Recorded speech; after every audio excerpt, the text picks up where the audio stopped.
हिंदू परंपरा के अंदर ये नवरात्रि जो प्रसंग हैं ये तो देवी माँ की उपासना के लिए थे। नवरात्रि पवित्रतम रात्रियां कही जाती है, पवित्रतम दिन कहे जाते हैं। यह आसो जो चैत्र महीने में आती है, ये साधना के लिए, मंत्र साधनाओं के लिए, ब्रह्मचर्य के लिए, सत्व को प्राप्त करने के लिए, इष्ट की सिद्धि के लिए, अंतरतम की शक्तियों को जगाने के लिए, कुछ अच्छा हासिल करने के लिए होती हैं। समझदार हिंदू और समझदार जैन श्रावक श्राविका और समझदार हिंदू और समझदार जैन साधु संत इन दिनों में साधना में बैठते हैं,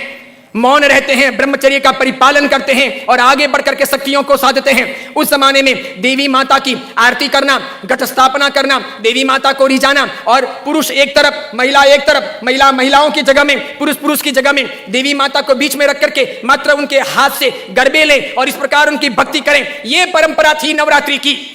उसके बाद में मात्र गुजराती स्टाइल में डांडिया आए थे, तो बहनें बहनों में खेलती, बीच में देवी माँ की स्थापना की जाती, पुरुष में खेलते और इस प्रकार नौरते रखते, नवरात्रि पालते, खान पान का ध्यान रखते। उन दिनों में कोई शराब नहीं पीता, गुटखे नहीं खाता, चाय तक नहीं पीता, व्यसन नहीं करता, अलग अलग शयन करते, पति पत्नी अलग अलग रहते, ब्रह्मचर्य की साधना करते, संपर्क नहीं करते, शुद्धता प्राप्त करते और इतने सारे भोग विलास की जिंदगी के बीच में, इतने सारे विषय वासनाओं के बीच में कोशिश करते कि कुछ दिन पवित्रता के साथ बिताएं ताकि देवी माताओं के सानिध्य प्राप्त करके हम शक्ति संपन्न बन सके, उनके आशीर्वाद अपनी जिंदगी में फल सकें। गरबे गई, फिर डिस्को आया, नाना प्रकार के धुनें आई, नाना प्रकार के गायक आए,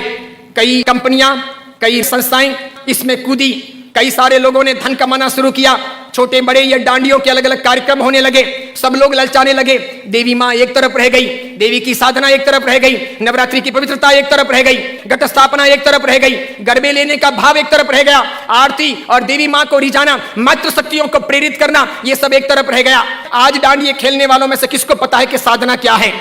ब्रह्मचर्य क्या है, ये क्यों है नवरात्रि, इसका हेतु क्या था, इसका रीजन क्या था, ये क्यों खेलनी चाहिए या नहीं खेलनी चाहिए, तो क्यों नहीं खेलनी चाहिए। मेरा ही नहीं, भारत के कई सारे अखबारों का, कई सारे समाजविदों का, कई सारी अन्य सामाजिक संस्थाओं का ये सर्वे वर्षों से रहा है, समय समय पर किया जाता रहा है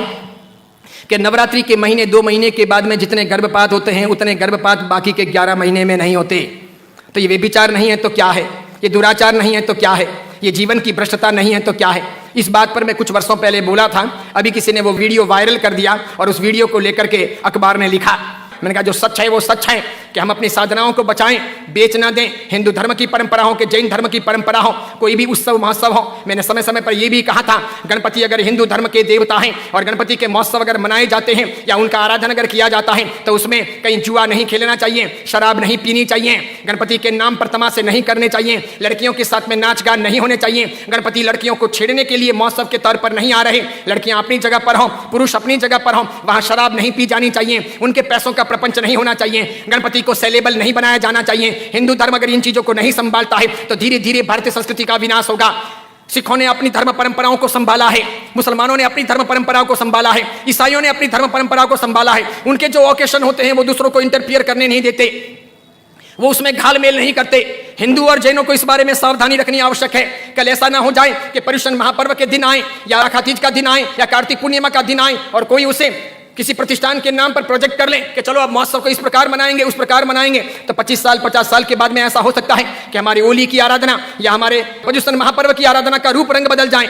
जैसे मैंने नहीं कहा था कि मात्र संगीतकारों को बुला करके हम 9 दिन की भक्ति रख लें, सुबह भी भक्ति रात को भी भक्ति, ठीक है, और इस प्रकार पर्युषण आगे बढ़ जाए और अच्छी खासी संख्या के अंदर वे आधुनिक संगीतकार आधुनिक धुनों पर बहुत गाएं और नौजवान लड़के लड़कियों को मजा आ जाए, सब वहीं पर जाएं। तो 10 साल 15 साल तक अगर ऐसा चले तो आज एक ने किया, कल दूसरा करेगा, परसों तीसरा करेगा, अब चौथा करेगा, धीरे धीरे साधुओं के व्याख्यान में कोई नहीं जाएगा,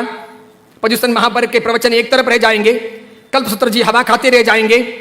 और पर्युषण का रूप बदल जाएगा। ये नहीं हो सकता, ये नहीं किया जाना चाहिए। मैं इसलिए कह रहा हूं कि मेरी जिंदगी तो बहुत छोटी है, मैं तो कल दुनिया से चला जाऊंगा, लेकिन भगवान के शासन की परंपराएं नहीं मरनी चाहिए, हमें उन्हें जिलानी होगी। हमारे बच्चों को ये पता नहीं, उनको तो क्या है नाचना गाना कूदना घूमना फिरना अच्छा लगता है, उन्हें सामाजिक प्रतिक्रमण ना अच्छे लगे, बिना पंखों के रहना उन्हें ना अच्छा लगे, लेकिन जरूरी यह है पर्युषण महापर्व की पूरी प्रक्रिया, उसकी साधना की सारी व्यवस्था समझी जानी चाहिए और इसीलिए हर बाबत के अंदर सावधानी आवश्यक है। हमारा यह वीडियो अगर आपको पसंद आया